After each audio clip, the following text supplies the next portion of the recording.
completely fine. I was just trying to be helpful. Okay, so just a reminder, this presentation is going to be recorded. It will be available for later use, just in case you want to go back through anything that we went over today, or if you need to leave a little bit early and want to see what we were talking about.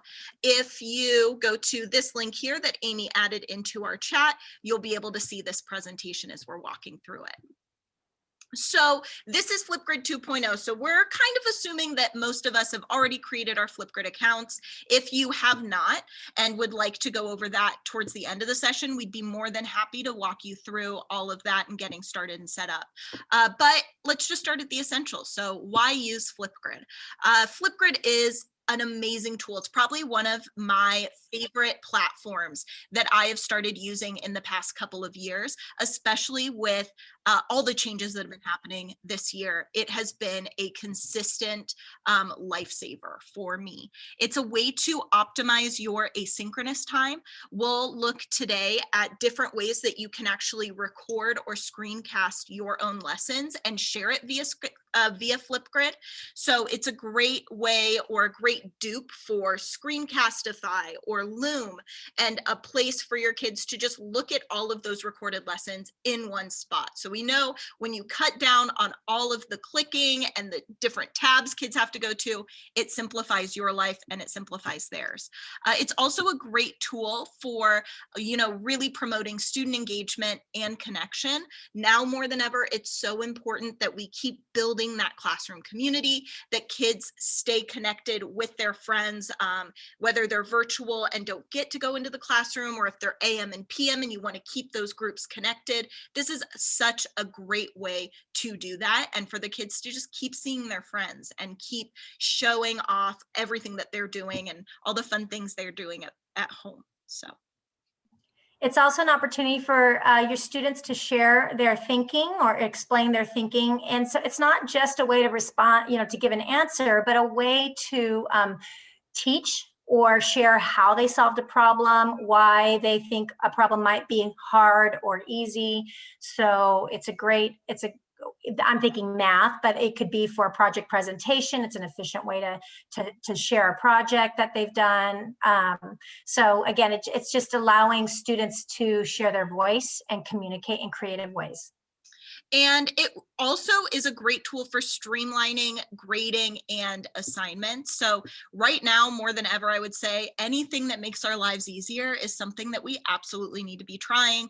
Flipgrid can do just that. So we'll show you today how you can actually customize and create your own rubrics for quick and easy feedback on videos if you want to use it as an assessment tool. We know that Flipgrid is so much fun for kids just to show off all of the cool creative things that they're doing, but it also has that potential to really be leveraged for at-home learning, for assessments, maybe fluency assessments, things like that. You can use some of their tools to just quickly push out that feedback, either using different videos that you can record of yourself. You can use those rubrics, or you can give them written comments that could be private or public on their work. So that has been a really great addition to Flipgrid in the last year or so. And we'll also go over not only some different types of assignments that you can push out to your kids, but places to look for assignment ideas. So there is this tab called the Discovery tab, which has been absolutely phenomenal for me this year. I've absolutely loved it. It is a partnership with different companies that come up with their own lessons and make it really easy and simple for you to push that out to your kids. So companies like Epic, Wonderopolis are all coming up with their own ideas and sharing that with us. So it's a really, really great resource, especially during virtual. So before we get into some of the specifics and the nuts and bolts, this is just the teacher view at a glance. So this should look familiar to you, but these are the areas that I would just like to highlight because we're going to be talking about them today.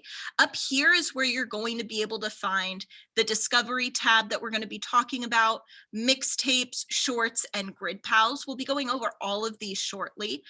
This is also where you can customize your group, where you can add different topics into a group that you've already created. I would also say and highly recommend adding your teammates or teaching partners as your co-pilots onto Flipgrid.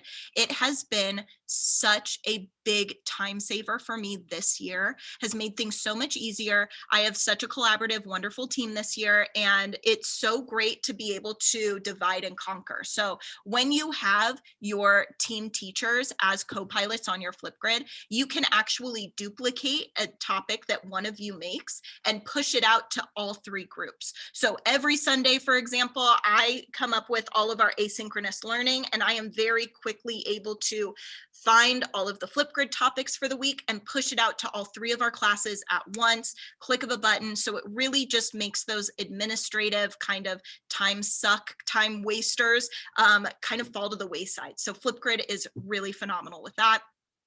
Right here, when you click this button, it will show you the student view of a group, or it'll show you the student view of a topic. Because I don't know about you, but there have been many times in the last year where I've realized 5 minutes into a conversation or a question that I actually have no idea what the student is looking at, because my screen as a teacher is radically different. So Flipgrid makes it easy for you to view things as a student, so you can really walk them through and help troubleshoot, hold their hand when you're not able to literally hold their hand. And then here's the student view that I was talking about. So when students go into a group, this is what they see. If they're using it on a web browser, this isn't what it'll look like if they're using it at home on an app or on an iPad. But they are able to see any previous topics by clicking this button. It'll drop down and show anything that you have already uploaded. And here is almost a topic that has been highlighted and featured. It's almost like adding a spotlight for quick and easy responses. The one trouble with this is that you can only highlight one topic at a time, and it's always going to default to the most recently uploaded topic. So let's say I want to upload at once 3 or 4 different topics for the week, one for science, one for, language arts, one for math, and my students are only going to see right here the most recent one. Let's say I don't want them to see the most recent one. I'd rather they do it in a different order. You can easily drag up and swap out these topics so students see it really quickly. I'd say this is Sorry, really, real quick. I have yeah. a question. Yeah, of course. I can't see whenever I do any of the student view stuff you're saying, I just see a login with Google. So I don't get where are you seeing a student view? If you click login with Google, it should take you to the student. Well, no, because I don't have a student, because it says it needs the Poway stew. You know what I'm saying? The stew.poway.usc. So I would love to help you with that at the end, because that sounds like something that might need to be changed in your settings. We were actually kind of talking to someone in the previous session about that. Sometimes it depends on what you clicked when you first set up your group and the way that you chose for kids to log in. So yeah, if they're logging in with Google, I would say log in with Google is the easiest way to do it. But sometimes you run into issues when you've already made the topic private versus public, et cetera, et cetera. And then this is a student view of a topic. So we'll be talking today about this button right here. It is wonderful. Flipgrid has made a lot of effort in the last year, I would say, to make their site as accessible to every student as possible. This button here is called the Immersive Reader. We'll talk about that later, but essentially it's a tool for reading the directions to the kids.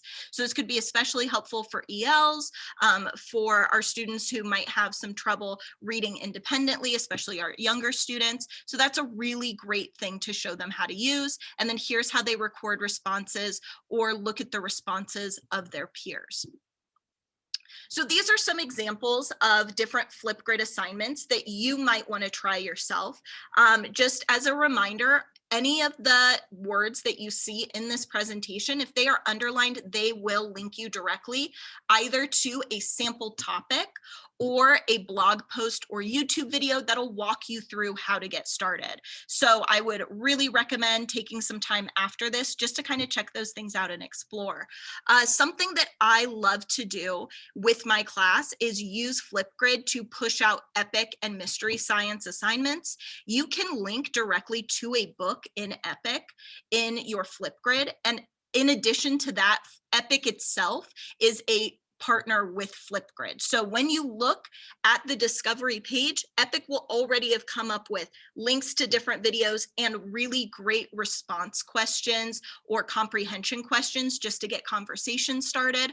But I absolutely love it for those fluency assessments, even for having students do shared reading. You know, Epic has a lot of chapter books. So if you want to do a virtual book club and have the kids respond to whatever they're reading, this is a great way to do that. Mystery science. My kids have absolutely loved using Flipgrid with mystery science this year. What I like to do is find the link for the mystery science video and just link it directly to the Flipgrid directions. Something that is just a really fun, engaging, quick science activity would just be to take those mini lessons, those Mystery Doug minis, and link it into Flipgrid, and then use their extension questions or come up with your own and just type that into the box. So that's a really quick, maybe takes about 5 minutes for you to come up with. The kids absolutely love it. It's just a really fun way to fit in science, which I know this year has also been really tricky for a lot of us, given, you know, our formatting or our time constraints if we are in person. And just so you know, there is a link to a sample topic just like that. So in our Flipgrid sample that I had already linked for you guys in the chat. Okay, for math responses, I've kind of hinted at that already. It's just, that's one way I've used Flipgrid. And so, you know, rather than me, I'm a virtual teacher, rather than me having them constantly taking pictures of their math pages, I'm having them choose one problem and explain how they solved it. So they become the teacher. I've also had them choose on a math page we did, what was the easiest problem and why, and what was the hardest problem and why. So again, giving me some insight into their thinking and helping me then to reassess, you know, what kids do I need to reteach or help, or, you know, kind of clarify their thinking. For project presentations, again, there's a link there to a sample project presentation that's in our sample Flipgrid. This sample happens to be, I did a STEM project where they had to learn about simple machines and then create a monster trap. And then I used Flipgrid for them to present their project and reflect and share that with the kids, and then they could respond to each other. And what I loved about it, it was an efficient way for kids to present. So rather than spending 2 hours in the classroom having kids present, you can get it done within, you know, they're doing it within 5 to 10 minutes, and kids are responding to each other, and then you can quickly respond either with a live video or quickly with a text. So much more efficient. Book snaps are fantastic. It's a creative way for kids to do a book chat. So it's essentially a book chat, but it's more engaging because they can create their frames, add the stickers, emojis, and they can use those images to also communicate their thinking about the book. So not just a verbal response, but also communicating through images. And so, you know, again, making them think deeper about the book. All right, and these are some more of the basic features of Flipgrid, but also some that'll really help you to streamline things or take your Flipgrid use to that next level to elevate it. So one real lifesaver for me has been setting time limits. We know that sometimes we have those chatty Cathys who would just love to show you every single Lego creation that they've built at home instead of sharing exactly what they're supposed to be doing. So setting a time limit is a great way to cut down on the time that they are able to film. So if you want it to be a quick, succinct video for them, it can go anywhere from 15 seconds all the way to 10 minutes, which is really great. Topic moderation, I would also say, is a really great feature that reminds me a lot of what teachers love about Seesaw. So in the past couple years, I've actually started to stray away from Seesaw and adopt Flipgrid a little bit more. Now I'm not even using Seesaw at all. I'm full Flipgrid because there are so many things that you can use it for that I was previously using Seesaw to do. Topic moderation allows you, just like Seesaw did, to approve the student videos. So if, for example, a student uploads something or responds to another student, you are able to watch their video before it is live in public so that other students can't see it. It's a great way to make sure that students remain on task, appropriate, that they are being respectful of their peers. Last session, I gave the example of a time when I was very grateful that I had turned on topic moderation because a student had a very inappropriate song playing in the background. And so it was really great for me to intervene really quickly before that went public and live. I'm sure we all have interesting stories from this year of someone walking in the background or a word being yelled out by a family member that probably should have been yelled out in the middle of class. So topic moderation is a great way to really eliminate all of that, make sure that everything's appropriate, A-OK before it goes public and live for your kiddos. Teacher feedback, we've touched on this just a little bit, but this is a great way for you to give quick, easy feedback directly to the students. So after looking at a student's video, and we'll show you where to find this towards the end of this presentation, but you have the option to either give them a video or written comment, and it can either be public or private. Now, whether it's public or private depends on where you are putting your comment. So what tab you've clicked. If you click the details tab, that is going to be a public comment. So anything that you type will be able to be viewable not only by that student, but other students as well. If you go to the feedback tab, only that student will be able to see your feedback. And the feedback can be in the form of, like I said, a written comment, a quick video, or a rubric, which we'll be going into in a little more depth in just a minute. Flipgrid also allows, as we know, peer feedback opportunities. Students can look at another student's video and respond directly to it. This is a great way for students to work collaboratively to really build on the thoughts of their peers. It's also a really fun way to get them connected and engaged with each other. Even if you're just looking for a really quick, fun activity. I know that in class, sometimes you'll have people add in one sentence to a story or one word to a story to try to make a cohesive story. Adding in that peer feedback, having them comment directly on a video is a great way to do a fun activity like that. So it's a way that they can respond, a way that they can just keep talking and working with their peers. And so for the rubrics, as you can see, there is an default rubric that Flipgrid offers, and it's on two areas. It's the ideas that they share and the presentation. So you can go to the default rubric, or you can customize your rubric and make points, and you don't have to do ideas and presentation. You can rubric on something different. The Immersive Reader is a really cool feature. And so you'll see when we open up a topic next to it, because we're moderating our topic, you'll see a circle with a hand, which means moderation. Next to it is a circle with a book, and that's the Immersive Reader. If kids click on that, they can change the font size. You know, if they have vision problems, they can change the font to make it easier to read. They can have it read out loud to them. They can have directions read out loud to them. They can highlight lines. They can, it will translate. So if they're a foreign language student, it can translate into other languages.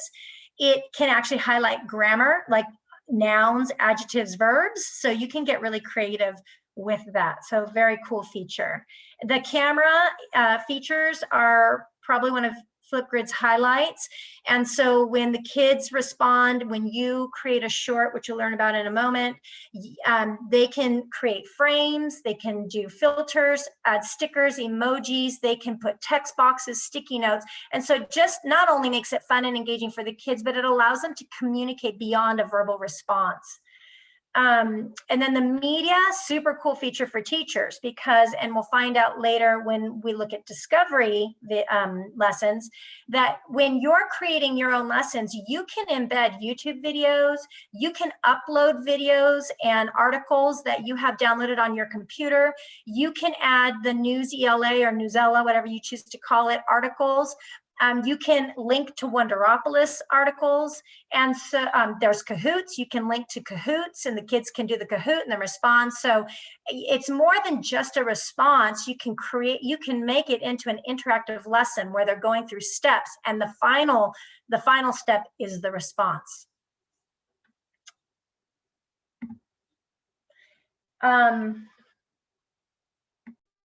Sorry, I forgot on the next two as well. So for Grid Pals is a really neat feature. I've not used it, but I do plan on using it within the next 6 weeks. So Grid Pals is a way for your Flipgrid classroom to connect with other Flipgrid classrooms beyond your school. So, and there's people are using Flipgrid not only in the United States, but in other parts of the world. And so you can link to people in other parts of the world. So the way, for example, I plan on using it is we're getting ready to jump into a weather unit. And so I'm hoping to link to another Flipgrid classroom in another area with very different weather patterns, and then use Flipgrid for kids to respond to each other on the patterns they're seeing and to ask the question, why? Why are we seeing different patterns and compare and contrast?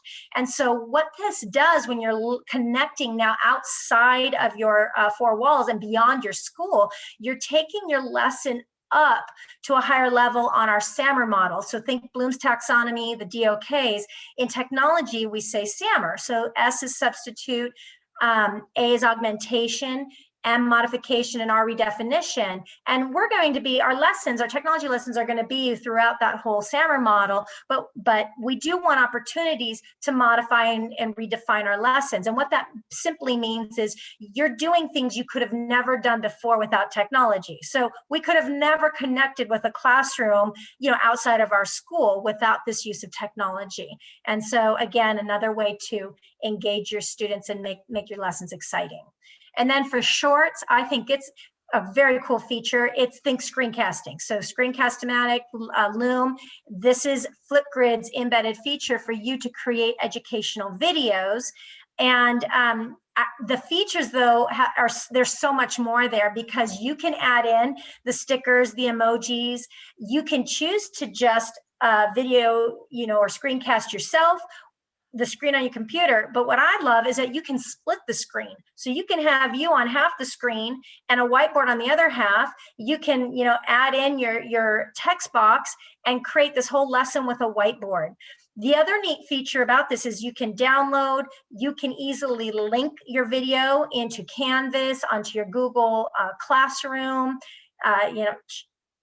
share that link, however you want to. Another cool feature I saw was there's an easy way in Flipgrid to create a QR code to link to your video. So for those of you who are doing, for example, rotations in your classroom, you could create a quick instructional video, link it to a QR code, leave that QR code out at that station so kids can then, click the QR code and see your video instruction. And the neat thing is, in other QR code apps, you would have to re-video and reprint those QR codes. But with Flipgrid, it allows you to keep the same printed QR code and link a different video. So you never have to reprint that QR code. You can just keep changing the video. So, I know there's so many more ways to use this, but these are just a few that I've seen. That's about it. And then the discovery tab, like I was saying earlier, is one of my favorite features that Flipgrid has to offer. These are pre-made lessons from learning companies like Wonderopolis, Epic, California State Parks, Scholastic, Minecraft. It's amazing, all of the things that they've come up with. Every single week, it feels like there are more and more companies that are partnering with Flipgrid, and we'll be able to take a look at that a little bit later. You can can actually look at different topics and lessons based on the like subset of like theme. So if you're looking for social emotional videos, you'll be able to look for those there. If you're looking for topics for a specific age range, in the last couple months, I would say their topics have started to lean a little more towards the upper grades. So being able to look at what age range they recommend it for has been really helpful for finding specific topics for your class. This truly cannot recommend enough. If there's one thing for you to take away today, I would say the Discovery tab will change the way that you're planning, will make things so much simpler for you. Mixtapes. Now, mixtapes are really fun and exciting. It's kind of like a playlist of responses. So if, let's say, you have students that are responding to a specific prompt, perhaps you're doing a debate or something like that, you can actually collect all of the videos that you would like students to see in succession. So let's say you're doing that debate and you've got all of these students who are coming up pro and then others that are taking the stance of con. You can create a mixtape so that they see all of the pro argument, then all of the con arguments all in one spot. And you can rearrange it to make a different order of the videos. So if there's a specific succession you would like it to be in, you can edit that as well. I think this is also a really great workaround for that 10-minute time limit for shorts. So let's say you want to share something with your students and it's going to take longer than 10 minutes for you to either give that lesson or to give those directions. Using a mixtape, you can upload multiple videos and then collect them all together so that the students can have it all in one spot. It'd be great as well for any sort of read alouds, talent shows. It would be wonderful. Giving multiple step directions for activities at home. So one video could be step 1, then it'll go straight to step 2, then it'll go straight to step 3. So really chunking different videos and sets of videos has a lot of potential. So before we release you to kind of explore our Flipgrid that we've made for this PD and give your own video response, I'm going to pull up our sample Flipgrid 2.0 and kind of show you where to find some of the things that we've talked about today. So when you're looking at a group, this is what you are going to be able to see from your teacher view. This is where you would add in co-pilots if you would like to have your team teachers connected, and you'll just invite that co-pilot. They can add in any topics that they would like, edit topics, view what your students in that section have given as responses. So it's essentially just like sharing a single group with another. When you are, and we went over this in the last session, but I think it's really a great question that came up that I'd love to show you right now. When you are reusing a topic across groups, so let's say, let me go into one of my other Flipgrid groups. Let's give it a second to load. So let's say I love one of these topics that I used with my kids, and I would love to share it with one of my team teachers. What I'm able to do is go into that topic. I can click actions here. And then when I click duplicate topic, it will give me the opportunity to assign it to multiple other groups. So the great thing about this is that it doesn't duplicate the student responses. It just duplicates the directions, all of the links that I've put in, everything like that. So if I love something that someone else was doing and I'm a co-pilot on their group, I can actually go in and myself share it and kind of steal it from them and use it with my kids. So it's been a really great tool for me and my team this year. This is that immersive reader as well. So when you click on it, it'll take you to this page that'll read everything to you. These are all the font features that Amy was talking about. You can listen to the directions just in case your kids need a little bit more of that assistance at home. This is the Discovery tab. So I want us to take a little bit of time just to kind of look at this because it really is amazing. You can take a look at all of the different companies that have partnered here with Flipgrid. Let's take a look at Scholastic, for example. Now, something that I love about Scholastic's own, set of videos is that it's not just articles for the kids to read. They also have interviews with different authors. So it's a really fun and engaging lesson for you to push out to your kids. If you want them to learn a little bit more about graphic novels, they have an interview with Raina Telgemeier. So a lot of my kids, that is their favorite author or one of their favorite authors. So it's been really great to be able to share that with them. And when you look at these different sets or these different, curated lessons that these companies have come up with, you can search again by the subject. So beyond the classroom community, computer science, any themes that they fall into. And then you can also kind of select those age ranges or those audiences, and it'll tell you whether or not it's for everyone, whether it's for a specific age group. So that's been really great to look at as well. So let's say there's one of these that I want to use with my students. I would click on that lesson and I can look through anything that's included there. So if there's extra media, like a video, I can watch it really quickly, look at all of the directions. And then when I click add or share topic, I can add it into my group. And I can even, right before adding it in, let's say I want to change some of the directions. Maybe I loved the video or the book that they were sharing, but I want the kids to take it a little bit further. I can go ahead and edit that myself before sharing it for them. All right, and let's take a look at a topic at a glance. So this is again what the students will see when they are looking at Flipgrid. Like I said, the one most recent topic is what's going to be highlighted for them here. So I've noticed, especially with the younger students, sometimes they'll say, I didn't know there were 3, Flipgrid assignments that I needed to do. I only saw the one because the one is the only one that's highlighted there.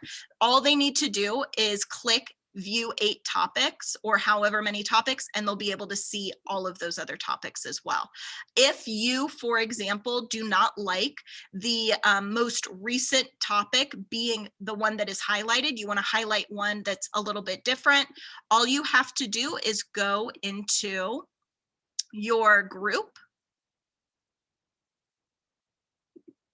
and, sorry, let's give it a second. When you look at the order of your topics, you can just select and drag them up, and that will change which one is highlighted for them. So if I don't want ProGrow responses to be the first one they see, I can just drag this guy up here, and now it's going to be science, how to catch a monster.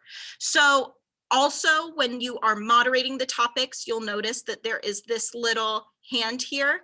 The moderated topics are the ones that you have to approve before they are public. So that's just a really quick way for you to visually see which ones you need to check and which ones are being moderated, which ones the kids can just freely upload to without your okay.